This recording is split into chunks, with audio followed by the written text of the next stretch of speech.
Vous avez un nouveau message envoyé du passé.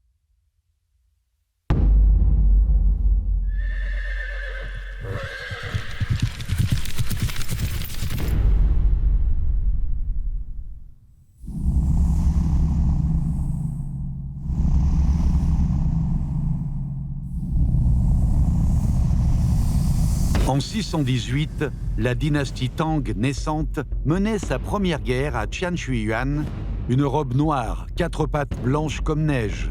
Voici Bai Tiwu. En 619, durant la bataille de Chuaishogu, ce coursier a combattu pendant 3 jours consécutifs. Une robe Isabelle avec des taches blanches et une bouche noire clair. Voici Te Le Biao. En 621, Li Shemin a réprimé la révolte de Luoyang après la bataille de Mangshan. Une robe brune et la poitrine touchée par une flèche. Voici Salozi. La même année, lors de la bataille de Hulaoguan, possédant une robe pâle aux couleurs mêlées et touchée par 5 flèches, voici Qinjui. Un autre coursier, avec sa robe alezane, il s'appelle Che Fache. En 622, bataille de Meungshui. Une robe Isabelle, le pelage frisé, touché par 9 flèches, est mort devant les troupes des 2 armées. Son nom est Chen Maogua. Ces 6 coursiers ont aidé l'empereur à surmonter la férocité des batailles, à parcourir les territoires et à traverser le temps. L'empereur Taizong, Li Shemin, le maître de ces coursiers, finit par régner sur un grand empire après toutes ses conquêtes. Les peuples nomades lui donnent le titre de Khan Céleste. Pour commémorer ses 6 compagnons les plus intimes, Li Shemin demande aux frères Yan Lide et Yan Liben de les peindre et de les sculpter pour qu'ils puissent lui tenir éternellement compagnie. Le mausolée de Zhaolin, tombe de l'empereur Taizong, a été construit au Shanxi, dans la montagne Jiuzhong. C'est le plus grand des 18 mausolées impériaux des Tang découverts dans le Shanxi.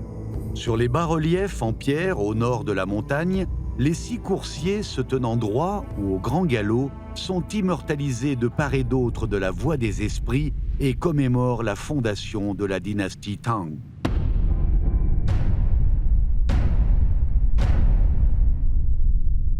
La queue de chaque coursier sculpté dans la pierre est attachée et la crinière est divisée en 3 mèches. C'est une représentation typique des coursiers de la dynastie Tang.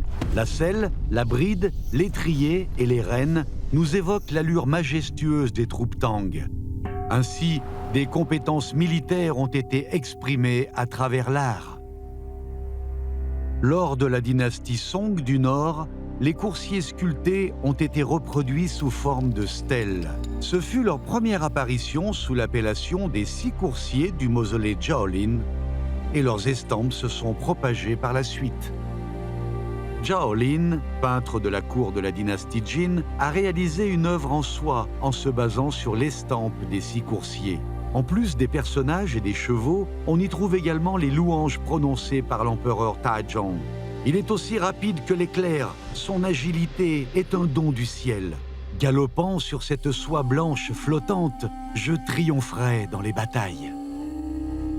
Restés auprès de Taizong pendant environ 1300 ans, ces sculptures ont finalement quitté le mausolée au début du XXe siècle. Salozi et Chan Maokwa, endommagés, ont été transportés de manière frauduleuse aux États-Unis. Ils se trouvent aujourd'hui au musée d'archéologie et d'anthropologie de l'Université de Pennsylvanie. Les 4 autres coursiers ayant pu être retenus durant le transfert à l'étranger sont conservés au musée de la Forêt des Stèles à Xi'an. Les pierres peuvent être déplacées, mais les monuments artistiques, eux, restent impérissables. Dessins, reliefs, stèles, rouleaux.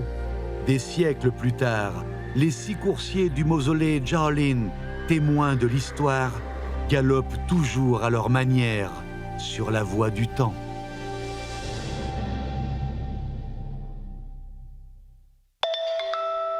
De nouveaux messages du passé attendent d'être lus.